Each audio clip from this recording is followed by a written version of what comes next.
Welcome back to my college football predictions. Today, I'm looking at the LSU Tigers and predicting their schedule. Let's get started. So, I'm gonna start off with LSU's roster.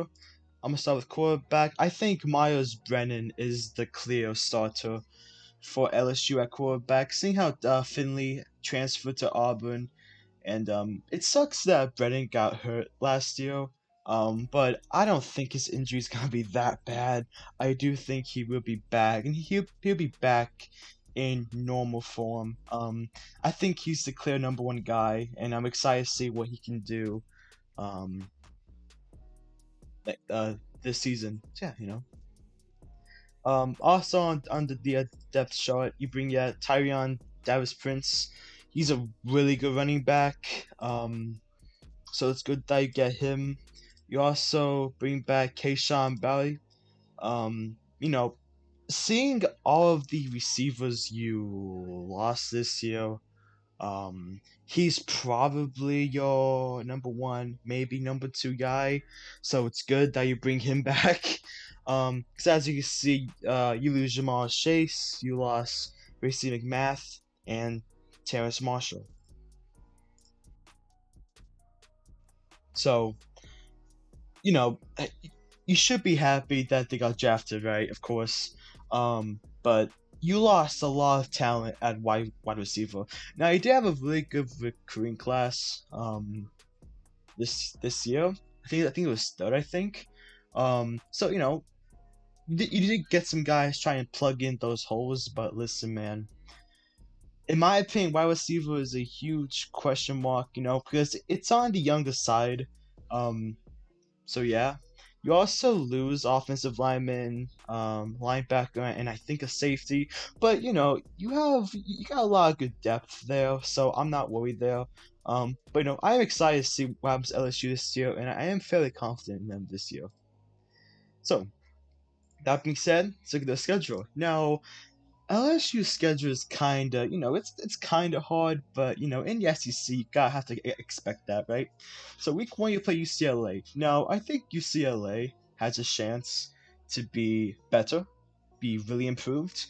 I've talked to some Pac-12 fans. They think UCLA has a chance to be a dark horse this year. I could see it, but I don't think Chip Kelly is ready to beat a team like LSU yet.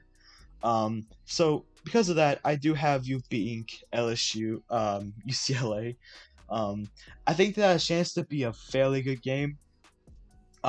Seeing how it's only like you only favored by I think 3.5 points, that's crazy. I think you should be like a 7 or 8 point favorite. But I can understand why, because last year was fairly bad. But in my opinion, 2020 was such a bad year.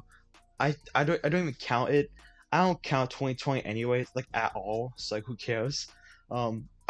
I still expect to see 2019. Oh wait, not 2019 LSU, but like a similar version, just not as good, I guess. But, I don't think LSU is a 500 team. So I'm not even gonna take any like salt into that into 2020. So nah. Week two, you fight McNeese State. I do have you winning this game like easily. However, here is my fun fact though. Um, Ed Orgeron's son, Cody Orgeron, is the starting quarterback for McNeese. So there is a chance we could see father versus son in this matchup. That's gonna be very fun. What also is fun is I have you winning this game in double digits. So yeah, I also have you being Central Michigan. Again, Central Michigan has no right competing with you, so I think that should be a win in the double digits. If you want any good of a season, you have to win these games, in my opinion. So yeah. Week four against Mississippi State, they did beat you last year.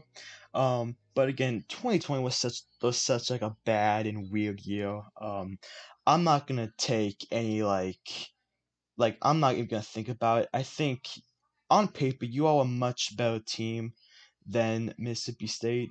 Um, yeah, it is on the road, but I do think you will win this game. Um, Mike Leach offense isn't that bad.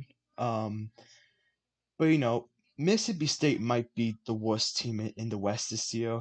Um, you know, they just don't have talent to compete with you. I like I expect you to win this game. Um, Against Auburn now, in my opinion, this is a chance to be really good because usually the road team in this matchup plays fairly well. But Auburn brought in a whole new coaching staff. Also, Bo Nix has not been impressive in my opinion. You're home. I think Auburn has a chance to win this game, but I don't trust them. I have you winning this game against Auburn. At Kentucky, I'm kind of high on Kentucky this year. I think there's a chance they could finish second in the East. Now, I'm not saying they are going to, but I think there is a fairly high chance, or I mean, fairly decent chance that they could finish second in the East this year. But I feel like if you want to be any good this year, you gotta beat Kentucky, which I do have you beating them. Um, I think this could be a one possession game. But I do expect you to win this game. The Florida game, I think you should win this game in double digits. You're home.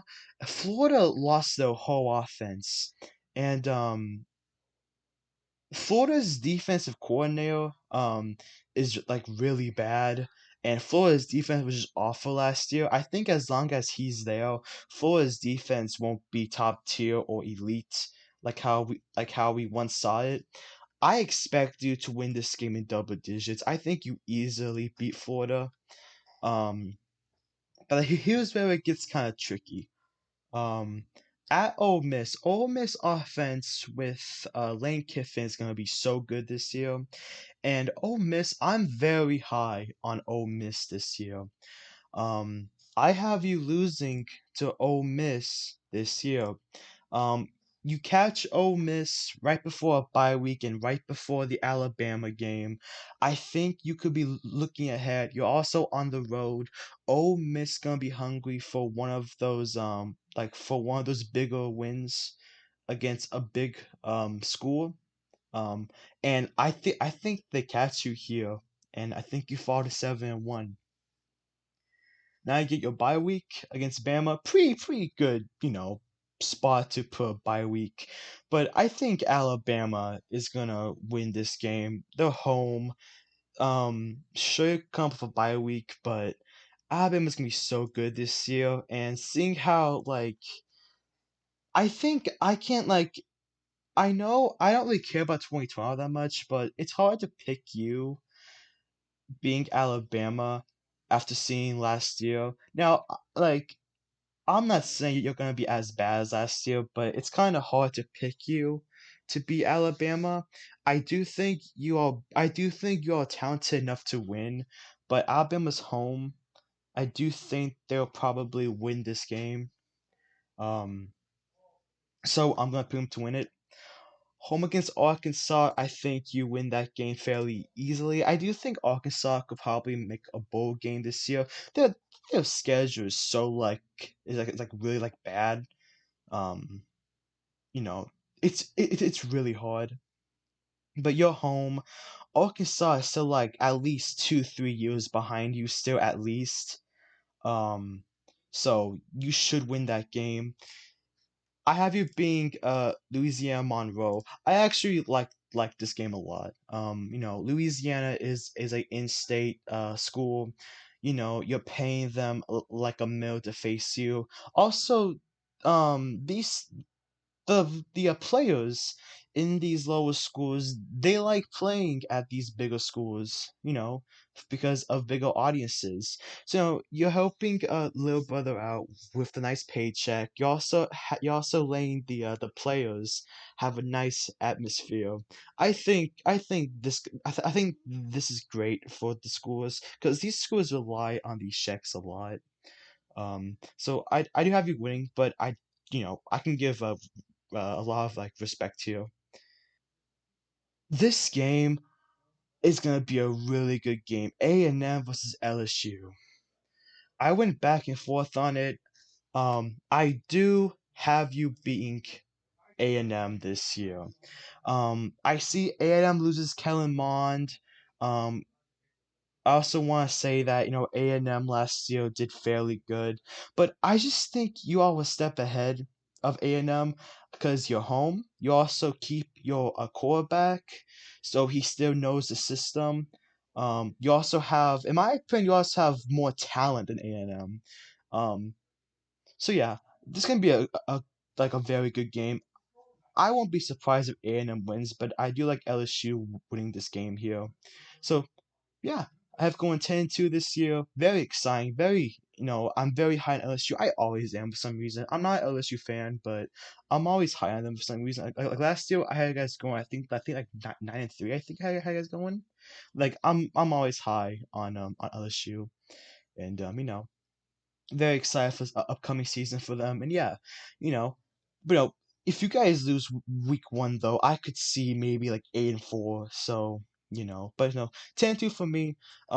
Probably not SEC West winners and probably not a playoff team, but you should probably expect a New Year's Six Bowl. So yeah, should be exciting there.